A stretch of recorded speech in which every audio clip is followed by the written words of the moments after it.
Ahora vamos a hablar del enfoque del trauma cráneoencefálico en el servicio de urgencias. Aquí las recomendaciones sería adherirse a las guías ATLS para el manejo del trauma cráneoencefálico, pero recuerden que existen las guías para el manejo del trauma cráneoencefálico severo por la Fundación del Trauma Cerebral. Y les dejo literatura para el que quiera profundizar el tema. Y estas son las guías del manejo del trauma craneoencefálico severo, pero en pacientes pediátricos. Solo decirles que repasen y revisen la anatomía de la bóveda craneana. Recuerden los espacios durales desde el hueso, el espacio epidural donde se localizan los hematomas epidurales, la dura madre y entre la dura madre y la aracnoides el espacio subdural donde se ubican los hematomas subdurales y entre la aracnoides y la pía madre el espacio subaracnoideo donde se localizan las hemorragias subaracnoideas. Recuerden que la presión de perfusión cerebral, la PPC, es la presión en la cual existe un rango para perfundir el cerebro. Y esta es la diferencia entre la presión arterial media menos la presión intracraneal. Este es el valor normal, es decir, que una persona tiene una perfusión cerebral normal con una PPC de 10 milímetros de mercurio. Recuerden que también la perfusión cerebral está regulada por la presión arterial de oxígeno y por la presión arterial de dióxido de carbono. La hipotensión, la hipoxia, la hipercapnia, por lo tanto, o la hipocapnia iatrogénica causarán lesiones cerebrales por alteración de la perfusión cerebral. Por otro lado, la presión intracraneana, lo normal son 10 milímetros de mercurio, similar a la presión de perfusión cerebral. Y se dice que un paciente tiene hipertensión intracraneana cuando la PIC, es decir, la presión intracraneana, se encuentra por encima de 20 a 22 milímetros de mercurio. Vean que según esta fórmula de acá de la presión de perfusión cerebral, si aumenta la presión intracraneana, la presión de perfusión cerebral va a caer, por lo que todo lo que genere aumento en la presión dentro de la bóveda craneana va a disminuir la perfusión cerebral y va a generar isquemia del cerebro.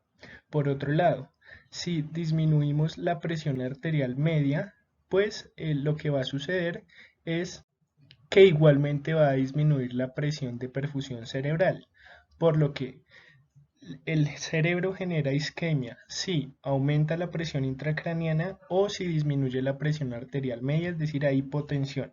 Por otro lado, para aumentar la presión de perfusión cerebral, lo que habría que realizarse es aumentar la presión arterial media. Recuerden la doctrina de Monro-Kelly, que nos dice que la bóveda craneana es un espacio totalmente cerrado que no permite la expansión de este espacio literalmente de la bóveda craneana, por lo que cuando existe una masa anexa diferente al volumen venoso, al volumen arterial, al tejido de la corteza cerebral y de los axones de la sustancia blanca o del fluido cerebroespinal, lo que vas a realizar es disminuir por una parte el fluido cerebroespinal y por otra parte el volumen venoso. Pero cuando la masa va creciendo, vean lo que sucede con el tejido cerebral. Disminuye significativamente y lo que necesita es escapar por un lado. Y por lo tanto así es como se generan las hernias cerebrales. Esta gráfica de la relación entre la presión-volumen, es decir, que cuando aumenta el volumen de una masa, sea por un hematoma, sea por una masa neoplásica, por un absceso, es decir, una infección dentro de la bóveda craneana, va a llegar un punto en el que ese volumen de la masa va a aumentar, va a empezar a aumentar la presión intracraneana. Y por lo tanto, a medida que aumenta el volumen de la masa, a medida que supera los 20 a 22 milímetros de mercurio de la presión intracraneana, en este momento va a empezar a disminuir la presión de perfusión cerebral y por lo tanto se genera isquemia cerebral. Ahora vamos a hablar de la evaluación inicial del trauma cráneoencefálico. Como todo, y hemos venido hablando mucho de la evaluación primaria en medicina, recuerde realizarla.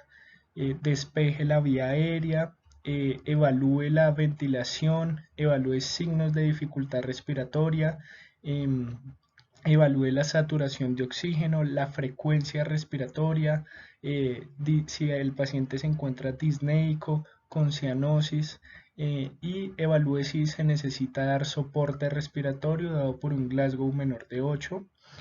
Por otro lado, evalúe el estado hemodinámico del paciente, evalúe los pulsos, evalúe la presión arterial, si el paciente se encuentra inestable hemodinámicamente, si el paciente tiene signos de hipoperfusión periférica dado por pulso filiforme, por el llenado capilar lento, por el que el paciente se encuentra taquicárdico, porque el paciente se encuentra oligúrico o anúrico o el paciente tiene hiperlactatemia.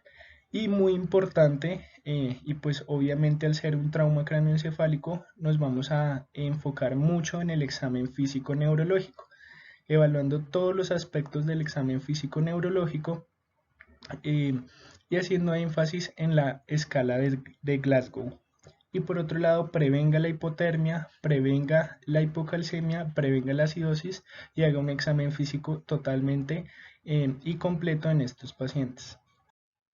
Entonces, cuando ya entramos a la escala de coma de Glasgow, recuerden que fue actualizada en el año 2018.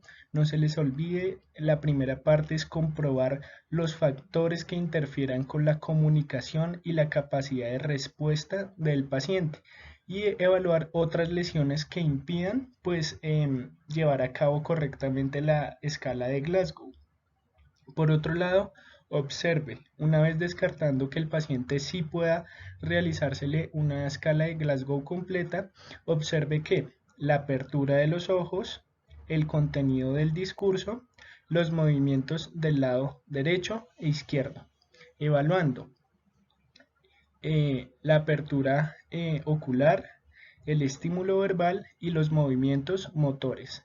Y también recuerden estimular verbalmente diciendo o gritando una orden a los pacientes y físicamente haciendo presión en la punta del dedo del trapecio o el arco supraorbitario para evaluar el estímulo físico de estos pacientes. Y por último, valorarlo, es decir, asignar de acuerdo a cada una de las respuestas de estas tres respuestas esto y asignando un puntaje para así sumar la escala de Glasgow total. Recuerden, apertura ocular 4 puntos, respuesta verbal 5 puntos y respuesta motora 6 puntos para un total desde 3 puntos hasta 15 puntos. Estos son los lugares de estimulación física, es decir, cuando vayan a realizar el estímulo físico, pueden realizar la presión en la punta del dedo, como se observa en la imagen, es decir, con este dedito hacen la presión sobre la región ungueal de este dedo. La otra forma es realizar un leve pellizco, no con las uñas, sino con los dedos, como se muestra en la imagen, sobre el trapecio. Y tercero, la última opción para hacer la estimulación física es en el arco supraorbitario, como se observa en la imagen. Estos son los puntajes y los criterios para evaluar cada uno. Vamos a empezar con la apertura de los ojos. Recuerden 4 puntos desde 4, 3, 2, 1. Vean que un puntaje de 4 es aquel paciente que abre espontáneamente los ojos al estímulo. Un puntaje de 3 es el paciente que tras decirle o gritarle la orden, abre los ojos, es decir, abre los ojos al sonido. Un puntaje de 2 es aquel paciente que abre los ojos a la presión, es decir, al hacer las 3 maniobras de presión física que vimos en la diapositiva anterior. Y un puntaje de 1 punto es para aquel paciente que no abre los ojos a pesar de realizarle la presión física. Ahora bien, la respuesta verbal va de 5 hasta 1. El Puntaje 5 es para aquel paciente que da correctamente el nombre, el lugar y la fecha. Un puntaje de 4 es un paciente confuso, es decir, el paciente que no está orientado, pero que se comunica coherentemente. Si el paciente no está orientado, es un puntaje de 4 puntos. Un puntaje de 3 puntos es aquel paciente que habla palabras sueltas inteligibles, es decir, que permite decir palabras, pero que no se le entiende o no son coherentes esas palabras. Un puntaje de 2 es aquel paciente que solo emite gemidos o quejidos, por lo tanto palabras no comprensibles, es decir, sonidos. Y un puntaje de 1 punto es aquel paciente que no se le oye respuesta o no hay factor y no hay factor que interfiera, es decir, aquel paciente que no emite ningún sonido.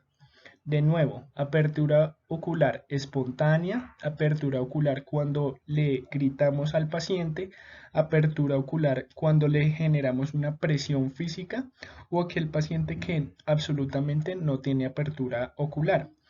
En la respuesta verbal, un paciente orientado, un paciente confuso, pero que todavía habla, un paciente que habla pero totalmente con palabras inteligibles, es decir, no coherentes y no se le entiende.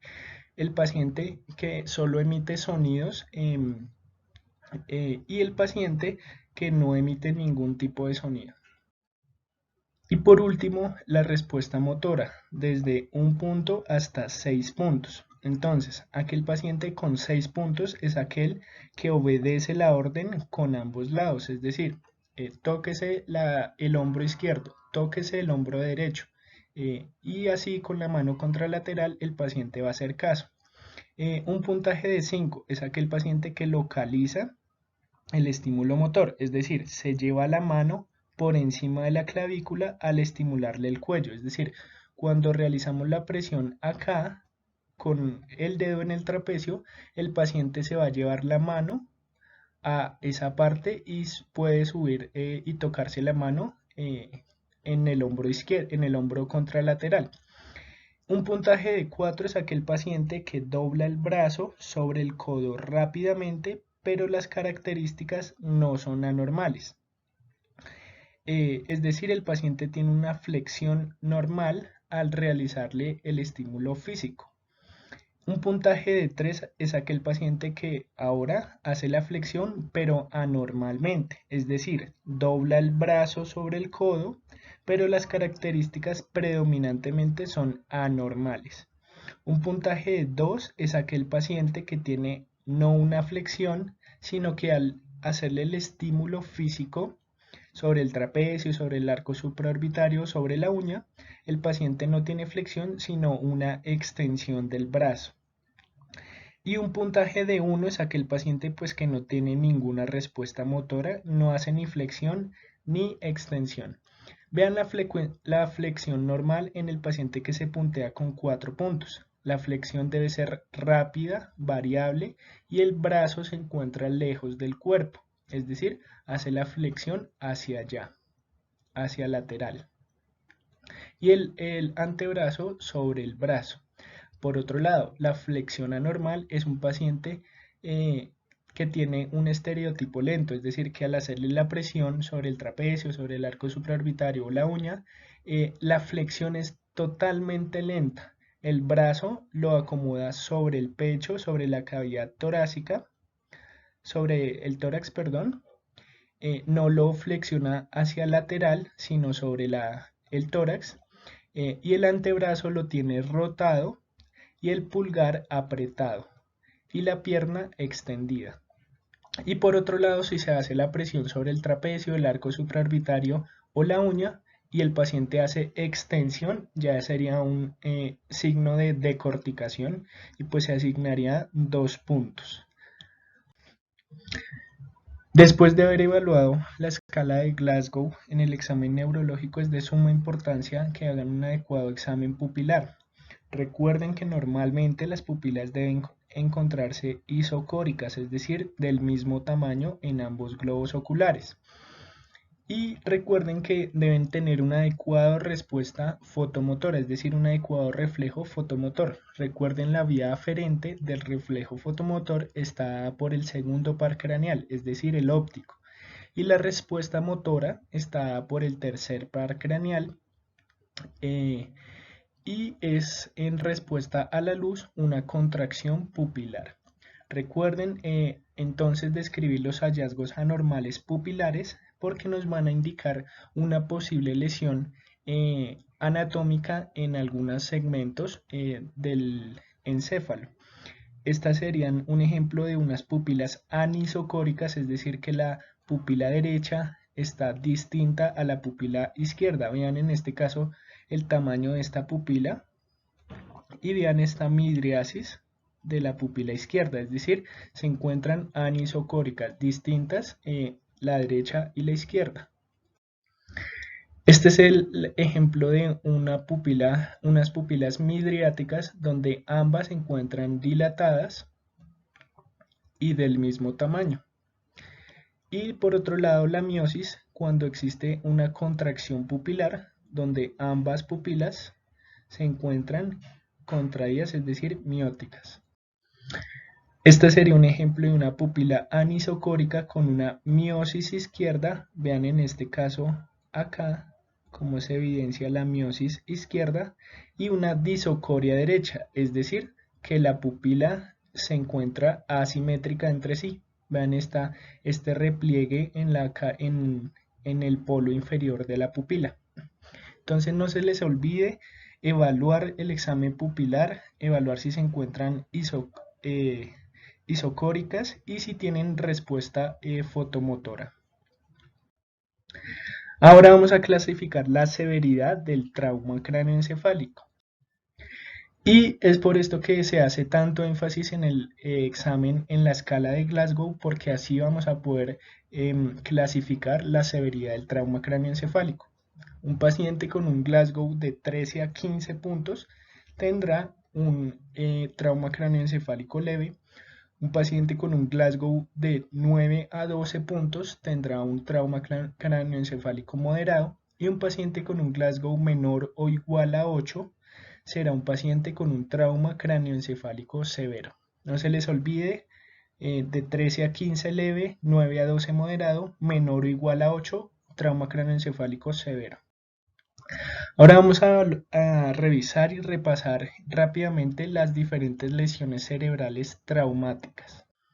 Entonces, en grandes rasgos vamos a clasificar las lesiones cerebrales traumáticas de la siguiente manera según la morfología. Por un lado vamos a tener las fracturas del cráneo y por otro lado las lesiones intracraneanas. Y las fracturas del cráneo vamos a dividirlas en dos. Las fracturas de la bóveda craneana, es decir, fracturas del hueso temporal, del hueso frontal, del hueso parietal o del hueso occipital. Y por otro lado, las fracturas de la base del cráneo. Y en las fracturas de la bóveda vamos a preguntarnos si esas fracturas son lineales o esteladas, es decir, como conminutas. Y si los huesos se encuentran deprimidos o no deprimidos, por lo que es muy importante que al examen físico usted palpe con sus dedos el cuero cabelludo de esos pacientes. Las fracturas de la base del cráneo vamos a clasificarlas si tienen salida de líquido cefalorraquídeo o no tienen salida de líquido cefalorraquídeo, por lo que usted debe evaluar el conducto auditivo externo si el paciente tiene otoliquia o si el paciente tiene salida de líquido cefalorraquídeo a través de la lámina cribosa, evaluando si el paciente tiene rinoliquia. Y por otro lado también se puede clasificar la fractura de base de cráneo si el paciente tiene parálisis del séptimo nervio del séptimo par craneal. Ahora, las lesiones intracraneanas vamos a dividirlas en focales y difusas. Las focales serán los hematomas epidurales localizados en el espacio epidural, los hematomas subdurales localizados en el espacio subdural y las hemorragias intracerebrales, que podrían ser las hemorragias subaracnoideas, pero en general toda hemorragia que se localice en el parénquima cerebral es una hemorragia focal, intracerebral. Y por otro lado, las lesiones intracraneanas difusas son la concusión, las contusiones múltiples, la lesión hipóxico-isquémica, por ejemplo, cuando el paciente disminuye la presión de perfusión cerebral y genera isquemia cerebral. Y por otro lado, por último, las lesiones axonales. Entonces, empecemos con las fracturas de cráneo. Hay que evaluar si están deprimidas o no deprimidas. Recuerden que sugiere fractura de base de cráneo estos signos al examen físico. La equimosis periorbitaria, que es el signo de Bartley, la equimosis retroauricular, la otoliquia y la rinoliquia. Como se observan en las gráficas, vean en este lado el signo de Battle, es decir, la equimosis retroorbitaria localizada en la apófisis mastoides, que indica ruptura de base de cráneo. Vean acá la salida del líquido cefalorraquídeo en el conducto auditivo externo, que indica otoliquia. Vean que al examen del oído externo, al observar un hemotímpano nos puede indicar fractura de base de cráneo, y el signo de mapache, es decir, la equimosis periorbitaria o el hematoma periorbitario, como se observa en este paciente a la derecha, donde vean el abombamiento de sangre que indicaría un hematoma. Recuerden que no es lo mismo equimosis. Equimosis es cuando no hay abultamiento, y hematoma es cuando hay abultamiento de sangre. Las lesiones intracraneanas. Entonces vamos a hablar un poco sobre las lesiones cerebrales difusas. Van desde una leve alteración del estado de conciencia, donde la tomografía axial computarizada es normal, hasta pacientes que tienen lesiones severas hipóxico-isquémicas. Luego, las lesiones intracraneanas focales, el hematoma epidural, típicamente son biconvexos, es decir, que tienen una convexidad a ambos lados de su superficie. Este sería el indicativo de un hematoma epidural. Se localizan generalmente en la región temporal y en la región temporoparietal. Y usualmente estos hematomas se dan por la ruptura de la arteria meningia media por fractura craneal. Recuerden que la arteria meningia media transcurre en el espacio epidural, bien pegadita al cráneo, por lo cual una fractura la puede romper y por lo tanto generar ese hematoma epidural. La presentación clásica del hematoma epidural es un tiempo lúcido desde el trauma y seguidamente el paciente se deteriora clínicamente. Entonces, cuando suceda eso, ojo, muy probablemente el paciente esté teniendo un hematoma epidural. Acá se observa en la tomografía axial computarizada el ejemplo de un hematoma epidural. Vean la hiperdensidad, recuerden que la sangre se observa hiperdensa y bicónca, es decir, convexa acá y convexa acá. Vean en este caso esta localización en la región frontal izquierda, como la convexidad está acá, pero vean que acá también está convexa. Y vean que desplaza la línea media. Vean cómo la línea media se desplazó y cómo desplazó los ventrículos laterales hacia el lado contralateral a la lesión.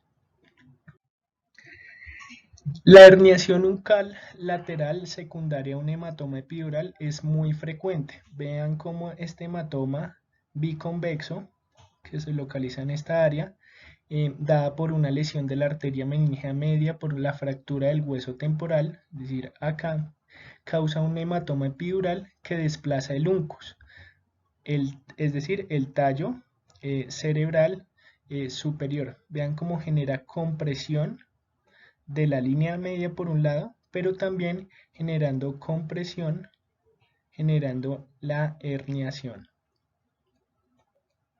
hacia el lado contralateral e inferior. El compromiso del sistema reticular ascendente que viene por esta región anatómica encefálica, disminuye el estado de conciencia, al ser el controlador del estado de conciencia de los pacientes. El nervio oculomotor genera cambios pupilares, es decir, esta compresión genera cambios pupilares al haber afectación del nervio oculomotor. Y existe hemiparesia contralateral al haber compresión del tracto córtico espinal. Vean cómo se comprime en este lado el tracto que viene ascendiendo por este lado, este que estoy señalando. Si se comprime, pues entonces va a haber alteración del estado de conciencia, cambios pupilares con alteración del reflejo fotomotor y hemiparesia contralateral a la lesión de la hemorragia. Ahora seguimos con el hematoma subdural. Son los más frecuentes de todos los hematomas. En los pacientes que tienen trauma cráneoencefálico severo se presenta hasta en el 30%. Se localizan usualmente en el contorno del cráneo y son unicóncavos, a diferencia de los biconvexos en el hematoma epidural. Recuerden que el hematoma epidural es biconvexo, es decir, está convexo acá y acá, pero el hematoma subdural se localiza unicóncavo, es decir, totalmente diferente al hematoma epidural. Como se observa en esta imagen, vean que se encuentra acá y acá, indicando que es un hematoma subdural. Y recuerden también evaluar si desplaza o no la línea media hacia el lado contralateral. Estos hematomas subdurales se producen por la ruptura de los vasos de la corteza cerebral, a diferencia del hematoma epidural, que es por lo general por ruptura de la arteria meningia media. Y un hematoma subdural agudo es más severo que un hematoma epidural, debido a que hay lesión parenquimatosa concomitante. Y esta es una imagen que nos muestra un hematoma subdural. Recuerden que la hemorragia se observa hiperdensa en las tomografías axiales computarizadas y vean la uniconvexidad de este hematoma. Se observa en la región temporo-occipital izquierda y vean que no está desplazando la línea media en este caso. Y vean la hemorragia. Vean acá y se devuelve por este lado. Es decir, es totalmente lo contrario a ambos polos. Acá se encuentra así y acá se encuentra así. Si se localizaría así, sería un hematoma epidural.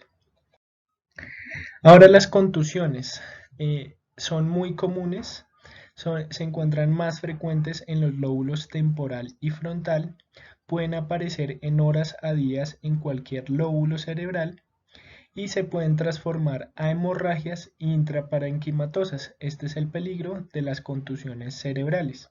Pueden tener la masa suficiente para generar un desplazamiento y por lo tanto estos pacientes van a requerir tomografías axiales computarizadas repetidas cada 24 horas. Esta es una tomografía axial computarizada que nos muestra una contusión cerebral que progresó a una hemorragia intraparenquimatosa. Vean las contusiones bilaterales acá y acá y la hemorragia intraparenquimatosa dada por la hiperdensidad irregular acá y acá, que indica hemorragia intraparenquimatosa en la región frontal bilateral. Y vean el edema perilesional.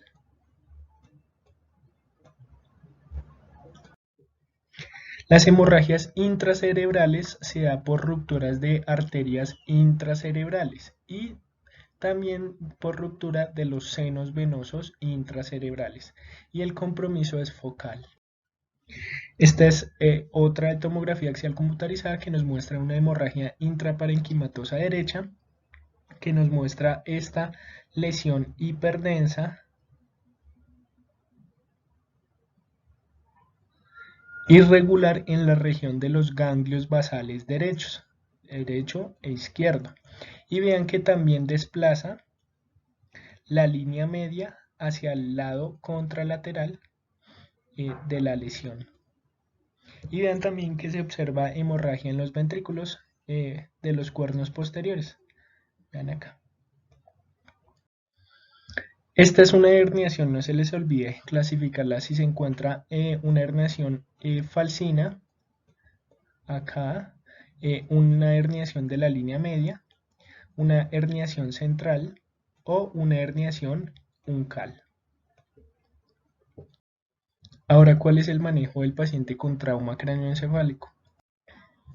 Antes de iniciar, les voy a dar unos tips para que cuando usted presente ante el servicio de neurocirugía, es decir, interconsulte un paciente por un trauma cráneoencefálico, haga mucho énfasis en los aspectos clínicos que le interesan al neurocirujano, como cuáles. ¿Cuál es la edad del paciente? Explíquele al neurocirujano el mecanismo del trauma y el tiempo desde que ocurrió el mecanismo de trauma. Eh, Explíquele el estado cardiovascular si el paciente se encuentra hemodinámicamente estable o inestable hemodinámicamente, si se encuentra en choque con signos de hipoperfusión, etc. Y el estado respiratorio de los pacientes. Si se encuentra con suplemento de oxígeno, si se encuentra con intubación orotraqueal, con soporte ventilatorio, etc. Explíquele los hallazgos al examen físico neurológico, haciendo énfasis en el Glasgow, en la respuesta motora, es decir, ustedes le van a decir Glasgow de tal, es decir, trauma craneoencefálico leve, moderado, severo, con Glasgow de tal, y la respuesta motora fue esta. Flexión normal, flexión anormal, extensión o sin respuesta. Explicarle bien las pupilas, si son isocóricas, normorreactivas a la luz, anisocóricas, con miosis, con midriasis, etc.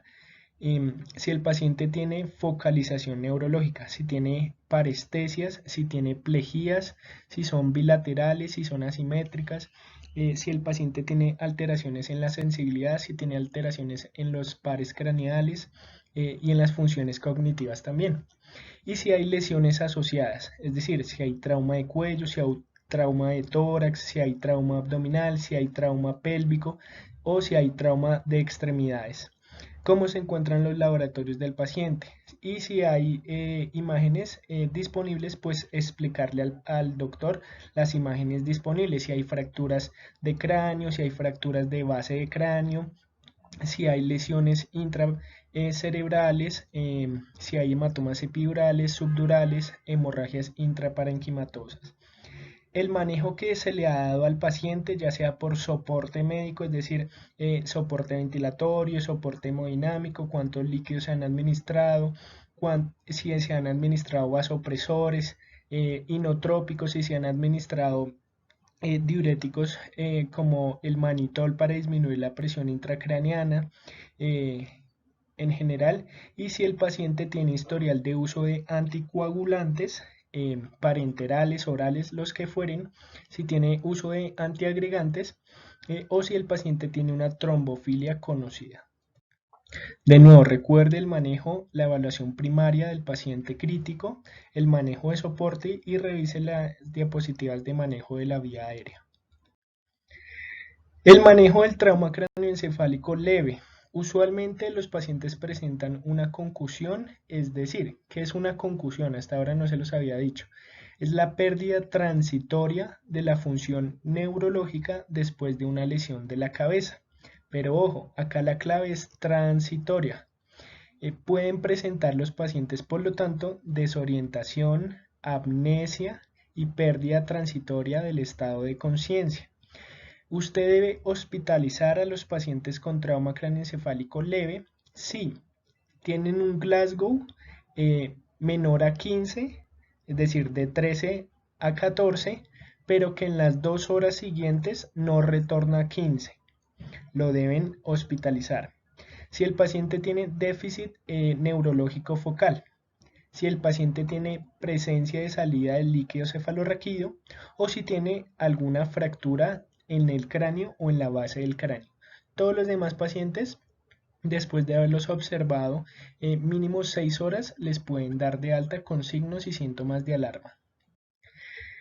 Estas son las indicaciones de una tomografía axial computarizada en el paciente con trauma craneoencefálico leve. Es decir, no a todos los traumas craneoencefálicos leves les van a indicar una tomografía axial computarizada. Solamente si el paciente es mayor o igual de 60 años, si el paciente tiene evidencia de fractura de cráneo clínica o radiológica, si el paciente cursó con una crisis epiléptica, si el paciente tiene un déficit neurológico focal, si el paciente tiene vómitos persistentes mayor o igual a 2 episodios, si tiene una caída del Glasgow de por lo menos un punto, si el paciente fue atropellado en condición de peatón, si la caída fue mayor a 1.5 metros de altura, si el paciente presenta cefalea severa o si el paciente presenta visión borrosa o diplopía. Al igual que todo paciente que tenga una coagulopatía o que se encuentre anticoagulado, si se sospecha intoxicación concomitante, si el paciente tiene amnesia retrógrada mayor o igual a 30 minutos o si tiene amnesia anterógrada y si el paciente ha tenido una craneotomía previa. A todos esos pacientes no se les olvide tomar una tomografía axial computarizada. Si se les olvida y tienen al frente un paciente con trauma craneoencefálico leve, revisen de nuevo esta tabla. El manejo, ¿cuál va a ser? Entonces, observación, soporte médico, el que se fuere necesario. Deben realizar un examen físico completo y haciendo énfasis en el examen neurológico seriado, de nuevo, Glasgow, funciones cognitivas, pares craneales, focalización neurológica, examen pupilar hasta que el Glasgow sea de 15 y no haya déficit en la memoria, ustedes dejarán de hacer el examen físico seriado. Y deben interconsultar con neurocirugía si el paciente tiene unos hallazgos en la tomografía axial computarizada o un examen físico anormal. Ahora pasamos al manejo del trauma craneoencefálico moderado, de 12 puntos a 9 puntos. Realizar de nuevo examen físico seriado, solicitar ahora sí a todos los pacientes, independiente de la tabla anterior, en este caso ya a todos los pacientes solicitan tomografía axial computarizada de cráneo y consideran repetirla cada 12 a 18 horas según el estado clínico de los pacientes. Repiten también si hay deterioro neurológico y lo manejan como un caso severo si el paciente se deteriora. Y en este caso hay que transferir a un centro de trauma. Es decir, el trauma leve lo pueden manejar en un segundo nivel de atención o en un segundo nivel que haya disponibilidad de TAC y un trauma moderado y severo lo van a remitir siempre a un sitio de trauma. Ahora el manejo del trauma craneoencefálico severo, es decir, todo paciente con un Glasgow menor o igual a 8 puntos van a iniciar la intubación orotraqueal, inclusive si el paciente se encuentra prehospitalariamente. Hacen examen físico seriado y remiten a una institución de alta complejidad. Las guías recomiendan que en contexto prehospitalario se pueden administrar 250 cc de solución salina isotónica. Hay recomendaciones de no dar administración de antiepilépticos profilácticos si no hay una crisis epiléptica. Lo único es que la secuencia de intubación rápida en estos pacientes es que el fentanil lo van a disminuir a 1 microgramo por kilo. El midazolam igualmente inician a 0.1 miligramos por kilo y la succinilcolina no van a administrar 1.5 sino 1 miligramo por kilo. Y deben utilizar la mitad de las dosis si los pacientes tienen una presión arterial sistólica por debajo de 100 milímetros de mercurio o si son mayores de 60 años. El manejo quirúrgico es lo ideal en estos pacientes. Si el paciente tiene un hematoma epidural, debe entrar a manejo quirúrgico inmediatamente. Si el si el paciente tiene un hematoma subdural agudo, lo ideal es en las primeras 4 horas.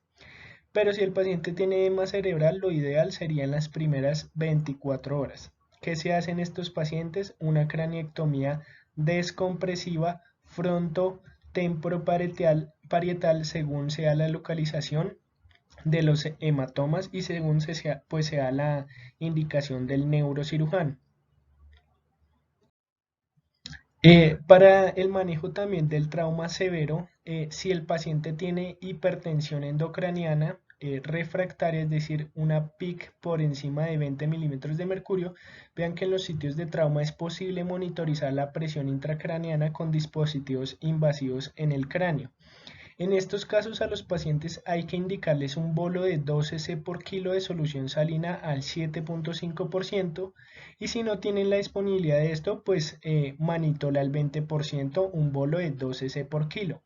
Si la PIC no disminuyó a menos de 20 milímetros de mercurio, se puede dar un bolo el mismo a los 10 minutos. El manitol al 20% solo hay que utilizarlo si el paciente tiene más de la sistólica de 90 milímetros de mercurio. Recuerde cómo preparar solución salina al 7.5%. Utilizan el 40% de una solución isotónica y le suman el 60% de ampollas de natrol. Recuerden que cada ampolla viene en 20 miliequivalentes en 10 cc. Por lo tanto, para preparar una solución de 250 cc de solución salina al 7.5%, hay que sumar o mezclar 100 cc de solución salina isotónica con 15 ampollas, que 15 ampollas pues serán 150 cc de natrol. Y así les queda 250 de solución salina al 7.5% y administran un bolo de 2 cc por kilo. Recuerden realizar tromboprofilaxis con enoxaparina no a 40 sino a 30 miligramos subcutáneo días a la recomendación del Ministerio de Salud y la sedación en UCI será con midazolam de 0.1 a 0.3 miligramos kilo hora o propofol 1.5 hasta 5 miligramos kilo hora. Ojo con el síndrome de infusión por propofol si el paciente presenta hipercalemia, acidosis metabólica, arritmias cardíacas, colapso cardiovascular o falla multiorgánica. Si el paciente tiene los triglicéridos por debajo de 350 miligramos decilitros, hay que repetir perfil lipídico cada 72 horas, cada 3 días. Pero si el paciente tiene triglicéridos por encima de 350, pues hay que repetirlos cada 24 horas y si persiste hay que suspenderlo. Este es el algoritmo del manejo del trauma craneoencefálico severo en pacientes politraumatizados. Se los dejo para que el que quiera profundizar el tema de cuáles serían los laboratorios. Vean acá todos los laboratorios seriados, cuadro hemático, signos vitales, gases arteriales, conteo plaquetario, tiempos de coagulación que deben solicitar en estos pacientes. Y se define muerte cerebral según las guías de práctica clínica como un paciente con un Glasgow de 3 puntos, con pupilas no reactivas, con ausencias de reflejo de tallo, es decir, ausencia del reflejo oculocefálico, el reflejo corneal, del reflejo nauseoso, un paciente con una ausencia de esfuerzo ventilatorio en el test de apnea y con ausencia de actividad electroencefalográfica. Espero les haya sido de utilidad.